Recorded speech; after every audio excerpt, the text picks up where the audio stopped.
Good morning, good morning, good morning, spontaneous kings and spontaneous queens. Look, I woke up this morning with praise on my tongue, and I'm gonna tell you why. Well, the past couple of weeks, I have been listening to Think and Grow Rich.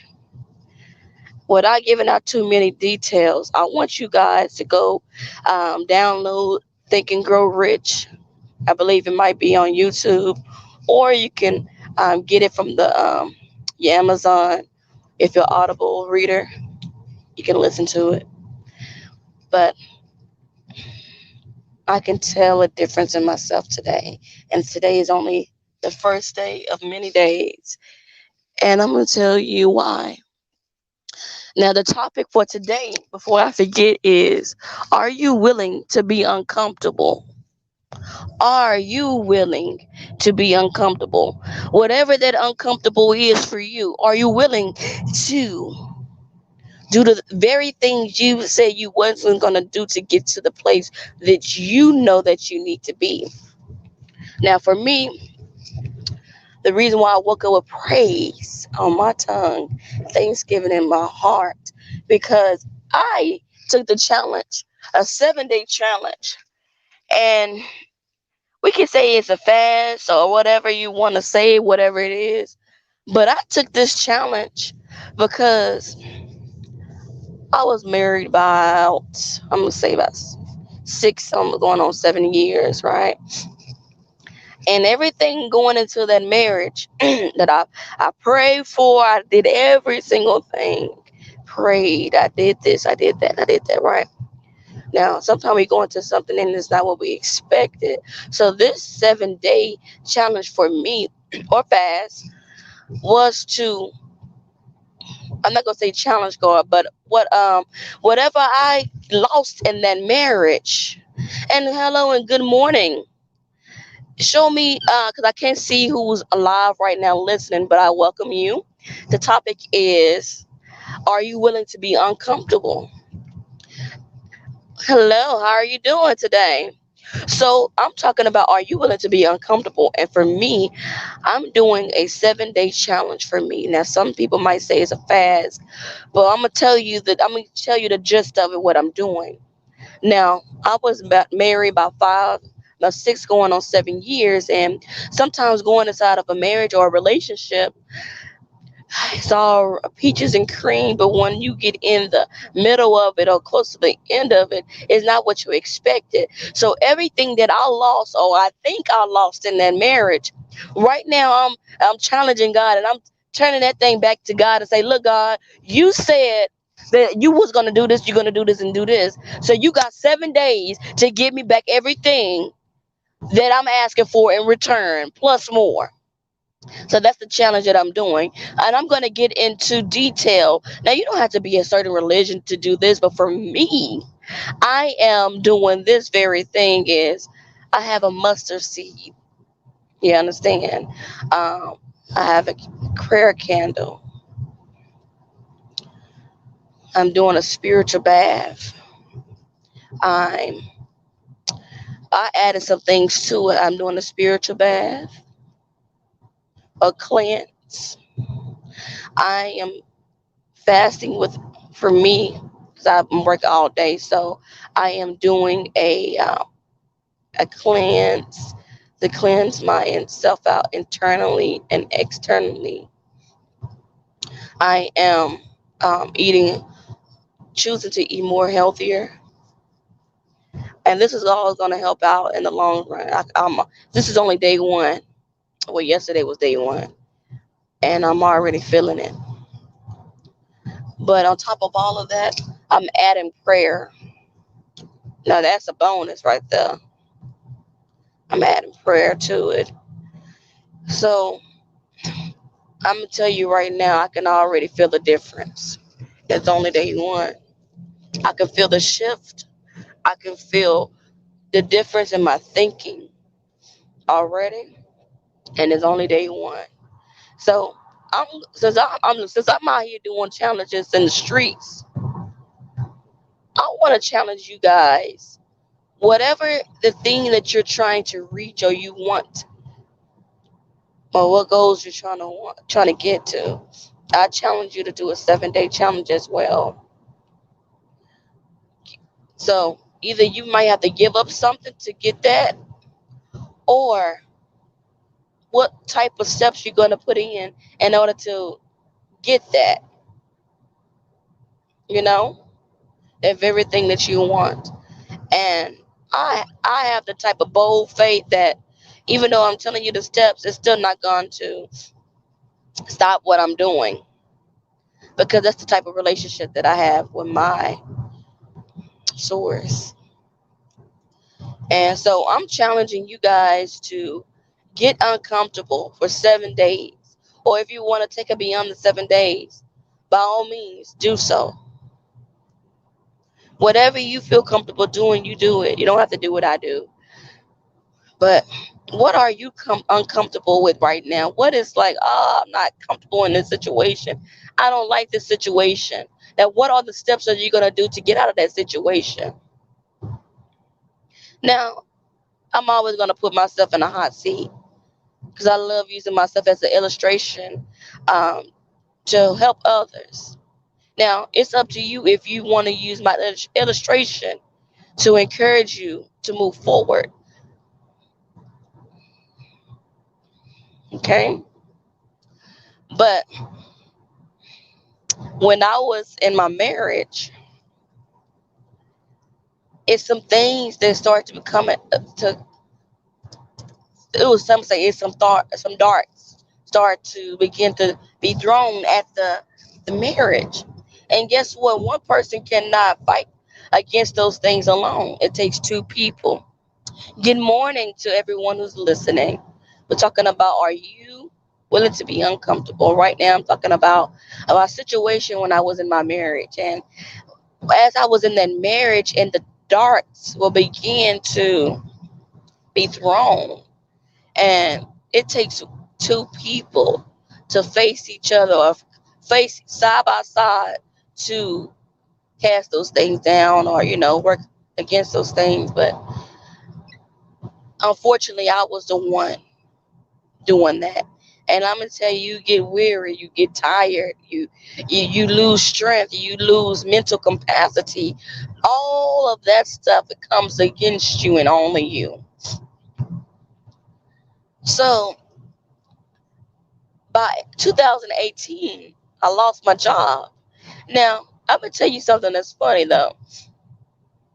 Before I got to that job, I was at another what's it called, it, geriatric psychiatric place, like a geriatric hospital for older people, but it was like a mental hospital. I was working there, and at that hospital, I had 3 jobs in that one hospital setting. 3 jobs. Lord have mercy. Some people be like, "Girl, you're working like a Jamaican," but but I had 3 jobs, and sometimes I'll be like, "Man, I'm tired," but all 90% of the days I was excited to have those 3 jobs, because I was getting insight. And what you mean insight? I'm gonna tell you. Now, I'm not sure if I was in school at that time. I'm pretty sure I was, but I was in school for my MBA degree. And by me working at the geriatric hospital, the mental health hospital for geriatrics, I was able to be the tech on the floor with the care for the patients. I was able to do medical records, behind the scenes work. I was able to be the driver of the mental health bus. And even though they asked me to do certain things, I would say yes, because I knew where I wanted to go. I wanted to be a hospital administrator, meaning run a hospital or run a clinic or something like that. But I knew that I wanted to do those things. In order for me to do those things, I had to put myself in position in order for me to get insight on the processes, policies, procedures so I can know how the flow goes. So I remember being on the floor, and they said we need somebody for medical assistant. I mean, not medical assistant. They need somebody for medical records. So I volunteered. I said I go. So the lady trained me and stuff for that position. 2 weeks I learned that whole job inside out. So later on, I didn't know at the time, but later on I found out she was like, God was using her to hide me. Lord have mercy. God was using her to hide me in a place so I can think, so I can get some peace, so I can think, come up with my strategies. Mm-mm-mm. So when she would give me all, I'm gonna say she would give me about 30, 40 charts, plus she would give me extra stuff to do. And I would do that in less than an hour, then I would come back to her like, do you have some more? Do you have more? And she said, child, I gave you this to take your time. Right? So now that you have that insight, now let's move over to the next hospital I went to. I went to the next hospital, and when I went to that next hospital, I started off as a tech because they didn't have the medical record position open. So at that hospital, they turned a high end restaurant into a medical mental health hospital. And 6 months in, me being hired, we didn't even step foot inside the hospital because they were still um, reconstructing the hospital and building the hospital so they can have it to be a hospital for the mental health. So that meaning I was training for 6 months straight. We were doing some trainings and we was playing board games, right?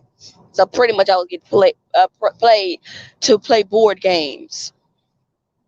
But in my mind, I was like, I wanted this as an experiment because they trying to see who the strongest and who the weakest. Because all these personalities, all these religions, all of this inside this one trailer, a desk and everything.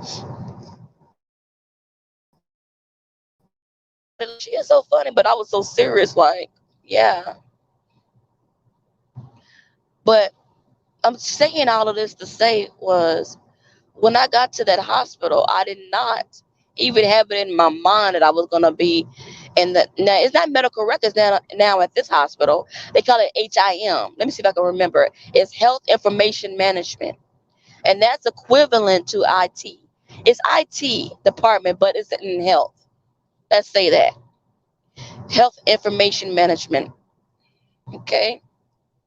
So as I got into that role, now that's a director role.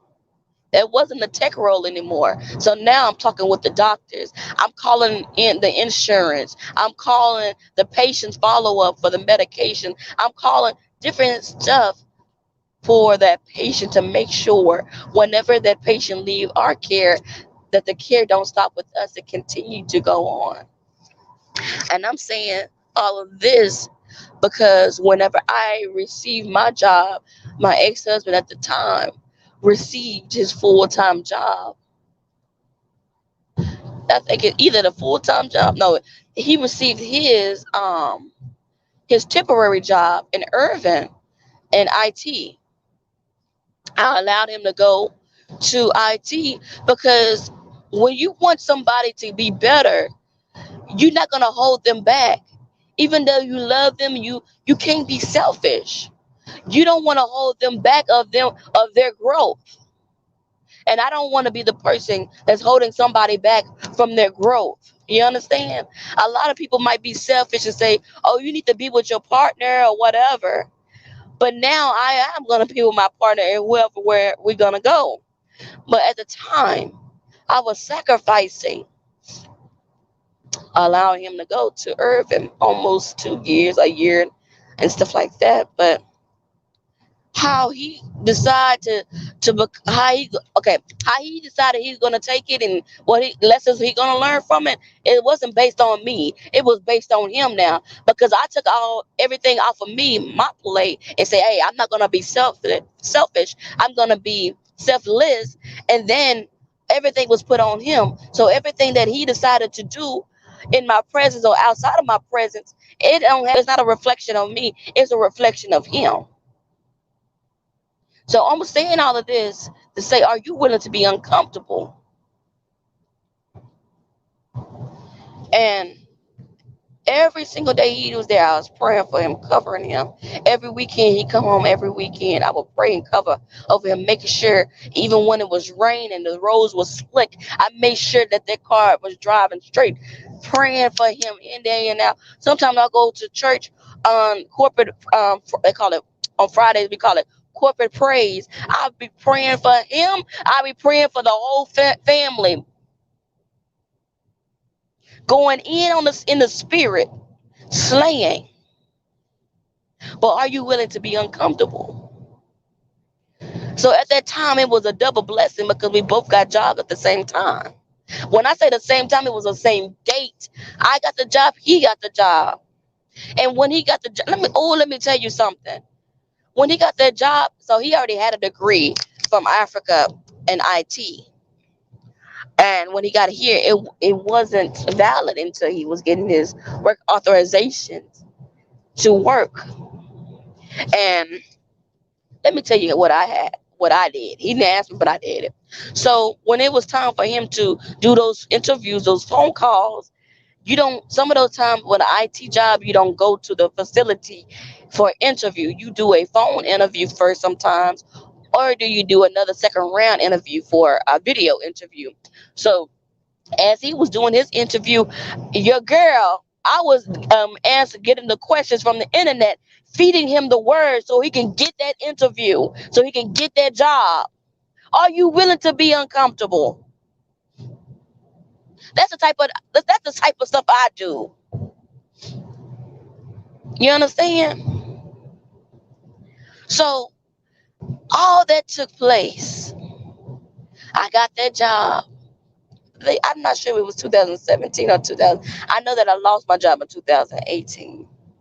But when I lost my job in 2018, after I had trained at a whole hospital, I trained the nurses.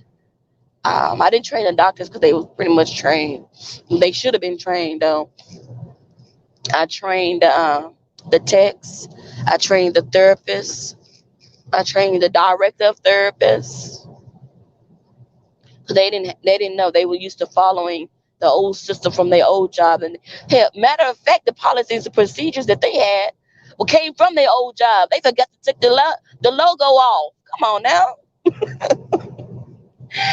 I'm just saying because it's all jokes now. But are you willing to be uncomfortable?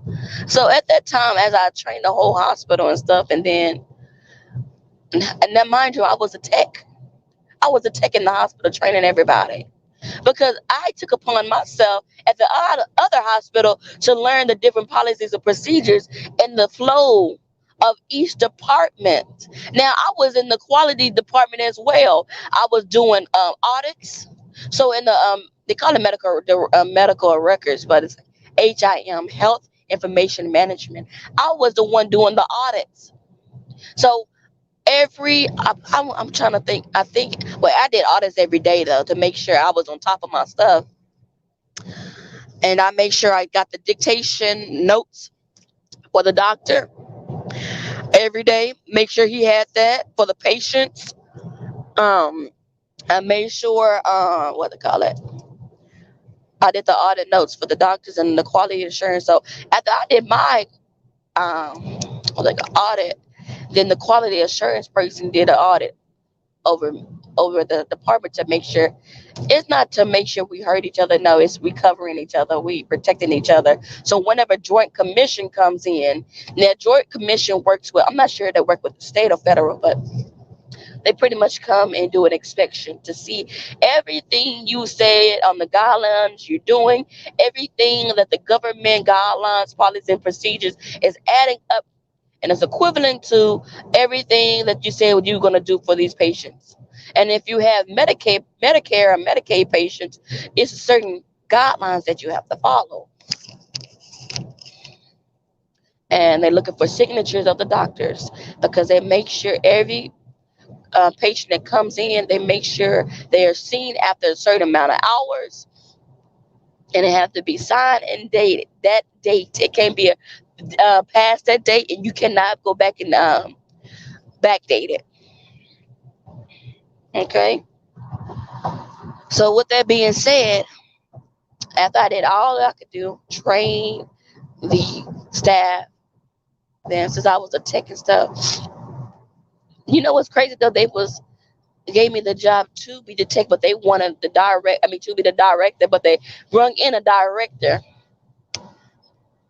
thinking the director is going to train me to get her job. But I didn't know at the time until the end of it.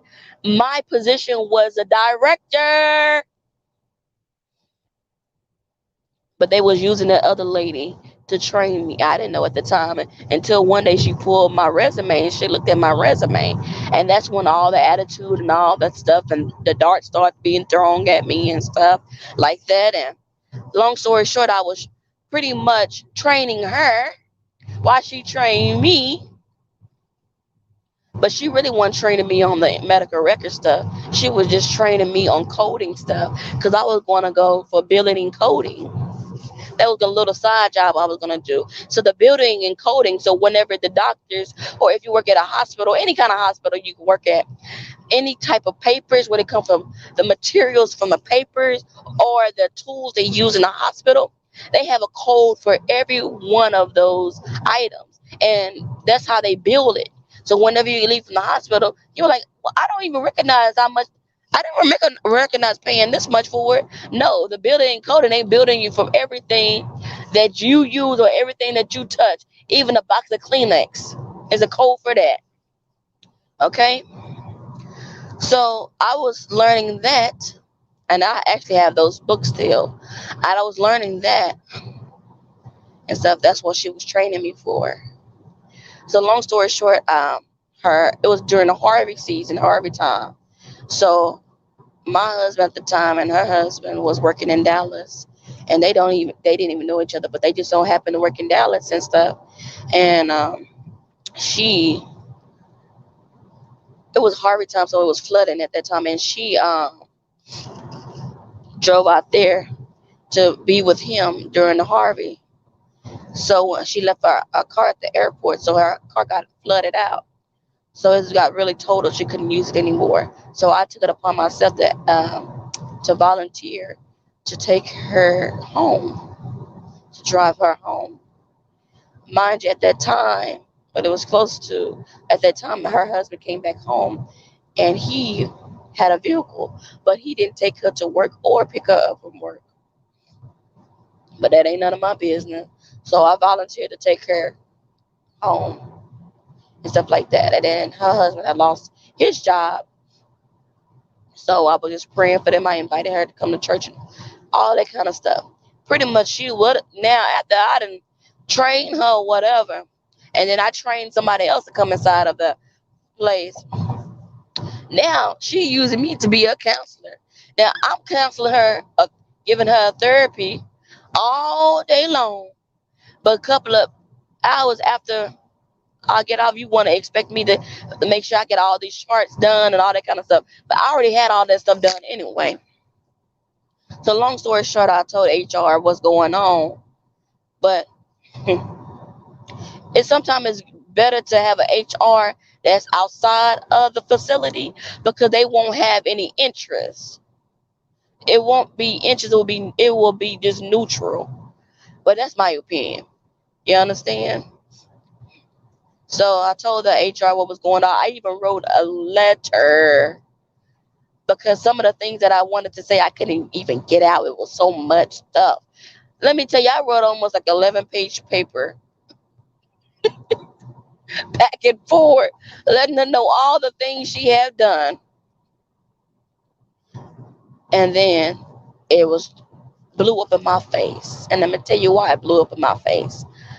Everything I told the HR management and confidentiality, they went back and told that lady every single thing. So that lady thought she had one up on me.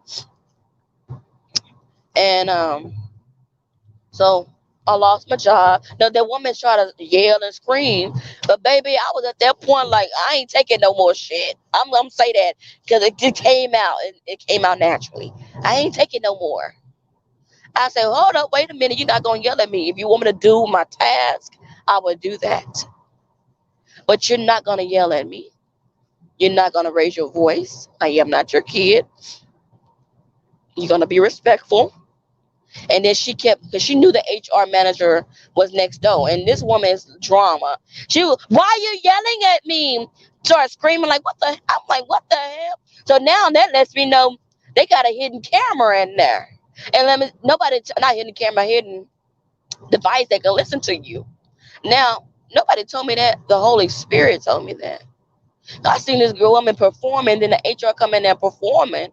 They were planning on try to get rid of me, but guess what? She got fired too.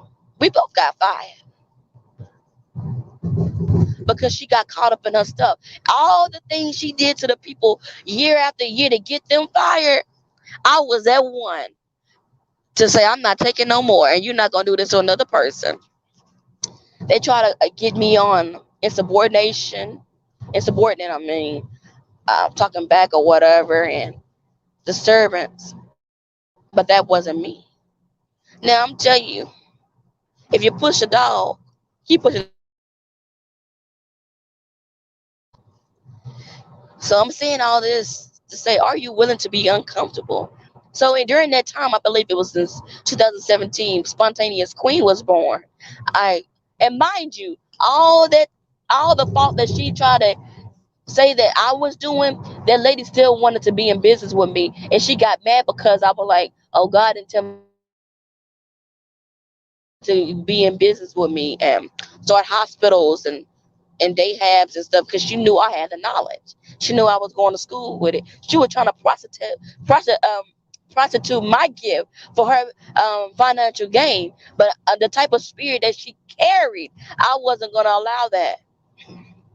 So she would get mad and say, "Oh, you're not doing this, you're not doing that. Now you was giving me praise and you saying you proud of me this a moment ago, but now you saying all of these stuff. Now you not to be now I gotta watch you. I will pray for you and love on you, but now I gotta watch you." So after I lost my job, the HR manager was like, "Is it anything that else you want to say?" And I said, "No, because y'all already got whatever y'all wanted to get, said whatever y'all want to say. My little added words ain't gonna do anything." So I tried to file for unemployment. I got my unemployment for a couple of months. But remember those letters and stuff? They tried to say that I didn't have those letters. They lied. I gave the letters to the HR management. I printed it out. She printed it out for me. But when you serve a God like I serve, you just hold on because God's going to do it. Just like they lied on me, they tried to use the same girl that I trained to lie to get me out of my unemployment. And you understand? And then it backfired on them too because I looked on the review. The same HR management left the job and they had some complaints too. Now I'm gonna tell you something.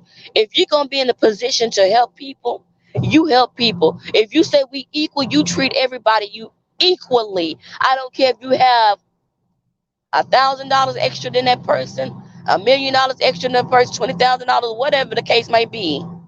You treat that person equally. Treat everybody equal.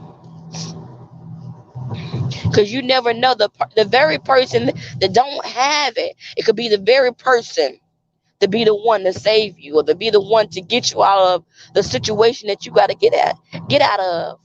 And of course, it takes money to make money. I'm not saying that.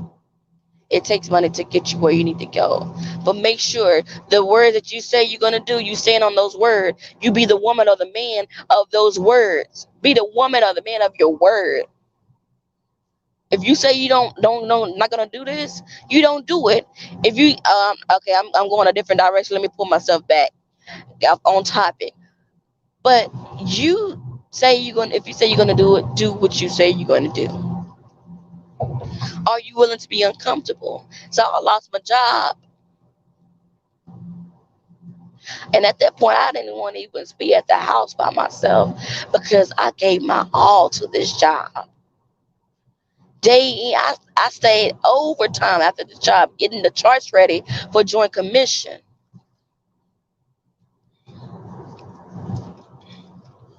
I did all of that for that job. And on the backside, I wasn't getting nutrients at home. You understand? Because meanwhile, I lost my job. I was at home. I was still able to take my daughter to school and stuff. But at that time, when you put all your all into a job or into something, and it's taken away from you, it wouldn't. I believe it was a blessing at the end because you got to look at it. No, but you could begin to be in a depressive state, and the person I was with wasn't even in emotion. Didn't show any emotion. So now all that nice guy, all that stuff went out the window because now you got a high paying job now. So now you devoted in learning the job now because even though you was in IT, you had to learn a different position. So now your focus on continuing learning instead of your focus being on the family. So you took your focus off of God and you took your focus off your family. So all I'm saying is this is not a reflection of me. That's a reflection of him. Are you willing to be uncomfortable? And so, mind you getting off a job, you losing your job. This is the first time now you ever going through this situation. This is the first time that you ever got fired for doing the right thing. And then somebody turn around in your face and said, you caused it. Hmm. Guess what? That person have to eat up all their words. They have to eat up every single word that they dished out. They're going to have to eat up every single word. Are you willing to be uncomfortable? And I thank you, God, for spontaneous queen being born. Because I wouldn't be here. Because that was tragic for me. That was almost like PTSD for me. I was triggered. I was afraid. I was being spiritually attacked at night.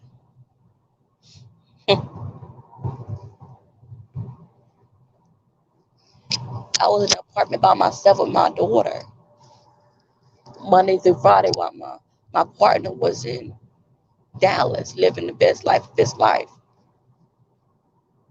You understand?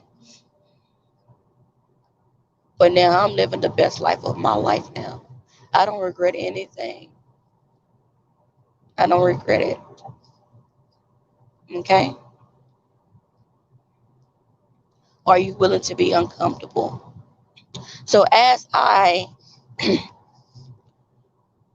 find the strength to do jobs after jobs and find the strength to do whatever, you somebody coming on every weekend, not showing love, not showing you their emotions, giving all their problems to their friends. So that's when I said, no, let me back up. So in 2019, he received a permanent job in Irving. And then he was like, oh, I'm gonna wait 6 months. No, sir, no, you're not. We're gonna come out there. Because what I said, God, I know that I've never been to Irving, but me and my daughter gonna go. And God, I'm asking you, whatever you need me to see within this year, you show it to me. If it's not equivalent to what you say, you take me out of it. Because I knew all that I went through, God was taking me higher. So I knew that my passion lies in service to others. I knew my passion lies in that. And when somebody don't know this, know themselves, or try to fit in the box of everybody else, they can miss or mess up your rhythm. So get with somebody that you can match their rhythm. Get with somebody that you can match their energy. And so as I prayed and asked God, now I'm leaning on God for me.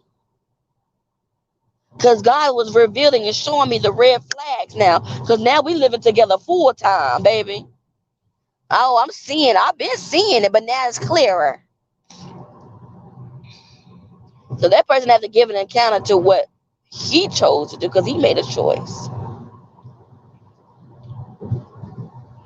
So now you're looking like a real. Now you're giving me the vibes of an opportunist. You're giving me the vibe of a user. You're giving me the vibe of I'm gonna get what I can get out of that person. I'm gonna move on. But you know the very prayers that I was praying for you, it was holding you up. Once I leave, you're gonna miss the blessing. You're gonna miss all of that. But I still pray. I still love. I still forgive. Even though the darts was coming at me from the left to right, the side, from the top, from the bottom, I wasn't covered. You understand? So I made a choice back in when I moved there, 2019. That was a praying season for me. 2020, when we moved back, that was my decision to leave. I became a Christian counselor because he was trying to come against that. When somebody know they're not living right, they trying to do all the things that try to get you to stop you from doing what you got to do. But if they don't want you to do that, then they have a choice to either stay with you or leave. You don't even get two choices. It's so simple. They have a choice. Some people choose to live in darkness. You can't say you want to be a service to people or to others or help people get out of if you're living in the dark. So I'm going to say this. If you're doing some things that you're not happy of, or you might be happy. Hey, sometimes living in sin could be happy. Let's be honest. You could be happy living in that sin, but let's just say this on a serious note. If you feel like you don't want anybody to find out what you're doing, don't do those things that you don't want people to find out. Let me repeat that. If you feel like you don't want whatever to get out what you're doing, don't do those things. I'm not gonna say in front of people, don't do those things, period. If you don't want people to find out. Be honest with yourself, be honest with those people. Because just like you living your life and being free or whatever you're doing or you choose to do, let the other person have a choice too. Sometimes you gotta let go of control. You might not call it control, but it's control. Or it's manipulation. We're not gonna call it the other thing, Leviathan spirit, but we're not gonna call it that. We're not gonna call it that. We're gonna say control and all the other kind of stuff that comes with that. So I'm gonna say every single day you have a chance to do the right thing. And if you do the wrong thing to somebody else, don't expect that person to forgive you that same day. Allow that person to go to heal, go through their process. You can't force anybody process. You can't force anybody healing. Okay? Thank you. So I wanted to sing a song. I forgot. I've been talking all this time. I done forgot the song, but I hope it comes back to me. So I'm just telling you, all of that stuff, it might look strange to other people, but in the spiritual, it was supposed to happen just like that. Because those are ingredients that it took and it needed for people. No, I take that back, for me to grow. It took all of that for my growth. And I'm here to tell you that today, all that stuff is broken off of me. That's why anything that was left over Inside, I'm emptying myself right now from it. I'm freeing myself from it, and it feels good. I'm free. I don't have any hate or in my heart for anyone, and I can truly say that I don't. And are you willing to be uncomfortable? I'm gonna keep asking that until you get to a place to say, okay, I'm not gonna do this anymore. I surrender. You know, because all those things that you're trying to do is not serving you. You want to get to the next level. I'm the type of crazy to step on them toes to say, Mister, Sir, I'm gonna be funny right here. Sir, it's time to get to your next level. Ma'am, it's time to go to your next level. In order to go to your next level, you're gonna have to let go of some things that's not serving you. Mm, mm, mm, mm. Now, in closing, I am living out the things that I said I wanted to do. And when it comes to music, any type of music, speaking, I'm doing music. Every single thing that I said I wanted to do, I am doing it. I don't have any limitations from nobody or myself. And it's harsh to say, but sometimes you want to carry people along with you and they don't belong on their journey with you or their timeline with you. But every single thing I had to do it for myself first because I'm going to appreciate it more. I'm going to appreciate it better.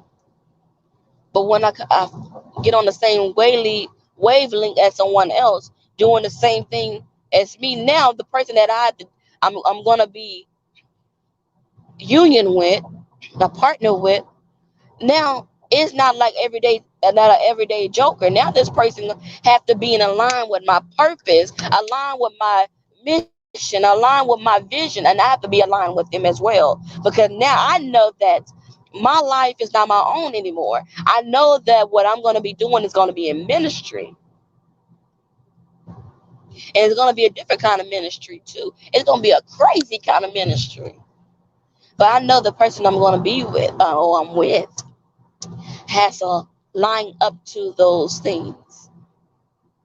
So are you willing to be uncomfortable?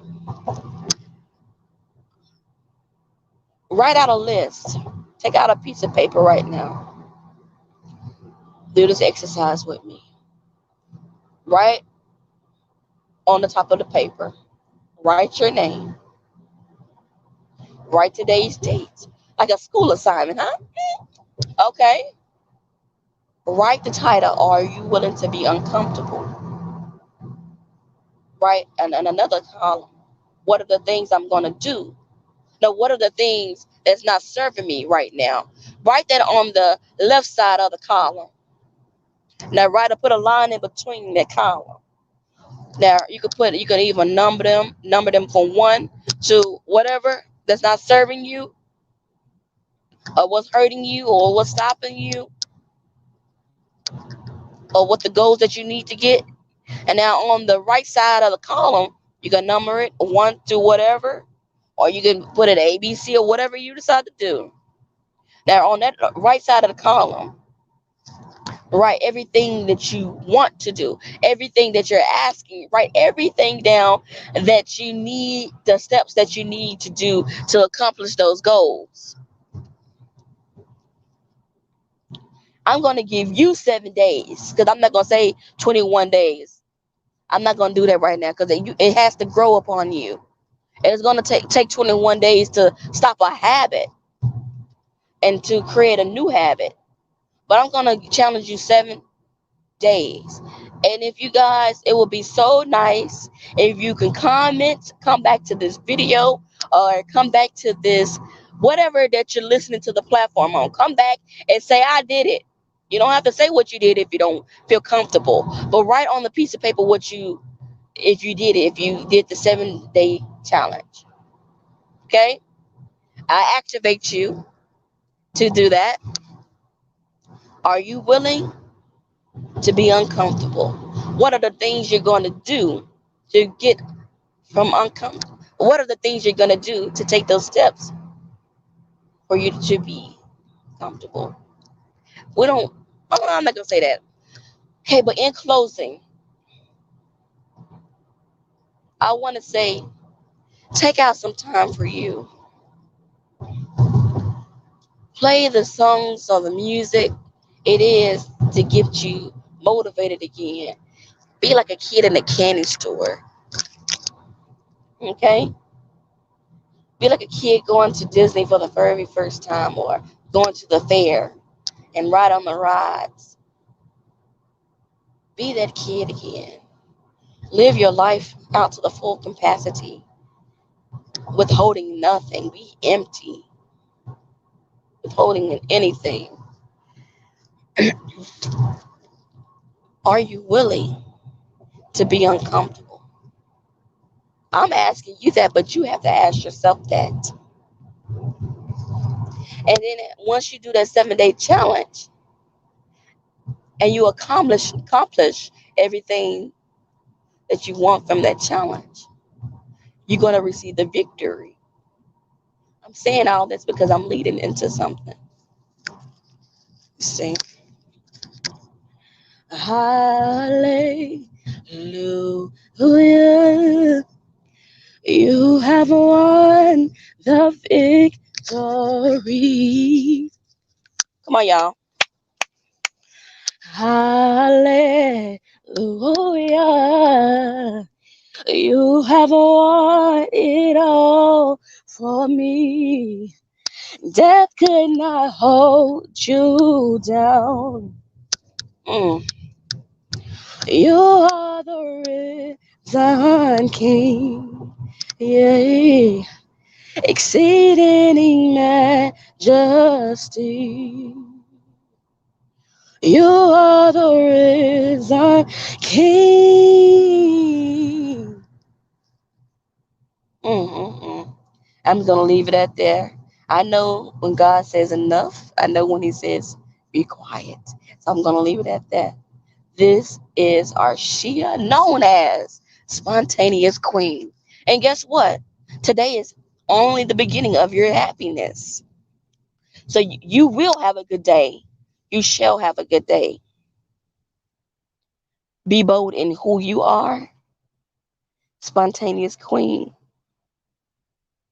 I'm better than yesterday. I love you guys. Love yourself. Love yourself and love others. Mwah. Lead with love. I love you guys. Have a wonderful day.